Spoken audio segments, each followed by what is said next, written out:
Olá! Hoje a gente vai mergulhar de cabeça numa das maiores histórias de detetive do universo.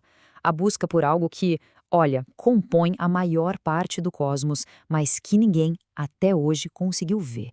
Bom, vamos começar com a cena do crime. A nossa primeira pista é uma pergunta que até parece simples. O que impede as galáxias de simplesmente se despedaçarem? Por que as estrelas que ficam lá na bordinha não são arremessadas por espaço? E é aqui que o problema começa.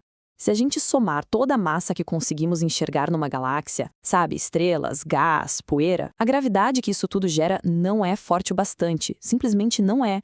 Para que as galáxias fiquem inteirinhas como a gente vê, precisaria ter muito, mas muito mais massa do que a gente observa. A conta não fecha. Essa inconsistência toda nos leva direto ao principal suspeito da nossa investigação.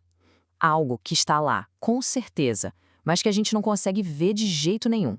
E os cientistas deram um nome para esse suspeito: matéria escura. Agora, o mais interessante aqui é a definição. O nome escura não quer dizer que ela tem uma cor preta, não. Ela é escura porque é completamente invisível. Ela não interage com a luz. É como se a luz passasse direto por ela. Então, que nem um detetive que segue pegadas na lama, os astrônomos não enxergam o culpado, mas veem as evidências que ele deixa para trás. E a única evidência que a matéria escura deixa é a sua imensa, a sua poderosa força gravitacional. E olha, não são poucas evidências, não. Vamos agora passar para as impressões digitais cósmicas que a matéria escura deixou espalhadas pelo universo e que convencem os cientistas de que ela existe. Basicamente, são 4 linhas principais de investigação, e o mais incrível é que todas apontam para a mesma conclusão. A gente tem as curvas de rotação das galáxias, o efeito de lente gravitacional, a massa dos aglomerados de galáxias e a própria radiação cósmica de fundo. A primeira pista que foi notada pelo astrônomo Vera Rubin foi um choque na época. As estrelas bem na periferia das galáxias se moviam tão rápido quanto as estrelas perto do centro. Pela física que a gente conhece, elas deveriam ter sido arremessadas para longe, a não ser que tivesse um halo gigante e invisível de matéria envolvendo a galáxia inteira. A segunda evidência é ainda mais visual, por assim dizer. A gravidade de objetos com muita massa consegue curvar a própria luz, funcionando como uma lente. E o que a gente observa são imagens de galáxias distantes sendo distorcidas por uma lente invisível, um efeito muito mais forte do que a matéria visível conseguiria criar. É a prova clara de que tem uma massa ali que a gente não vê. E esse efeito não para por aí, ele se repete em escalas ainda maiores. Quando a gente mede a massa total de aglomerados inteiros de galáxias usando as lentes gravitacionais, os cientistas descobrem que a massa das estrelas e do gás é só uma pequena fração da massa total. A maior parte dela está sumida. E por último, a prova mais antiga que a gente tem. A radiação cósmica de fundo é como se fosse a primeira foto do universo, de quando ele era só um bebê.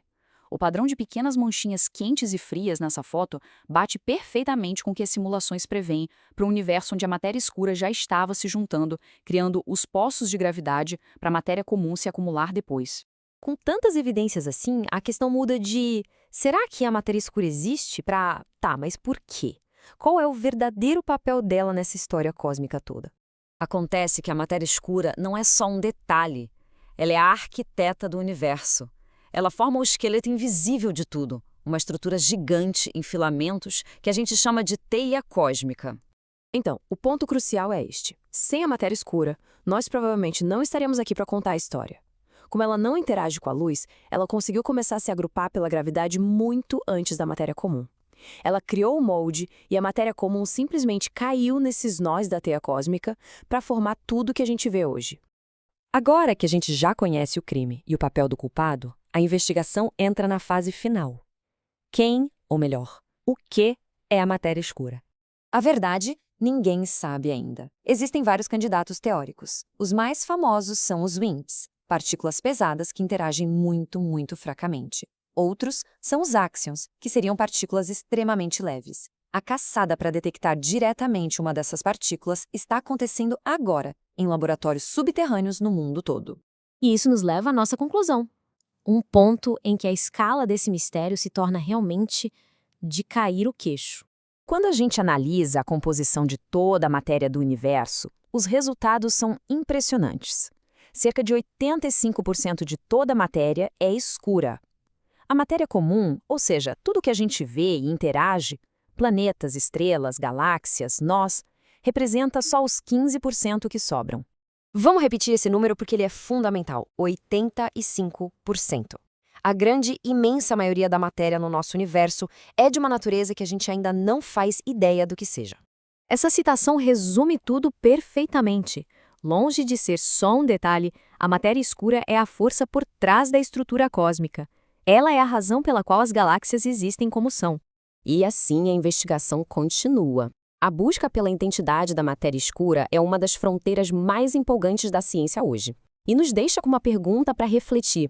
Desvendar esse mistério pode não só reescrever os livros de física, mas também mudar completamente a nossa compreensão do nosso lugar no cosmos. O que será que nos espera do outro lado desse véu?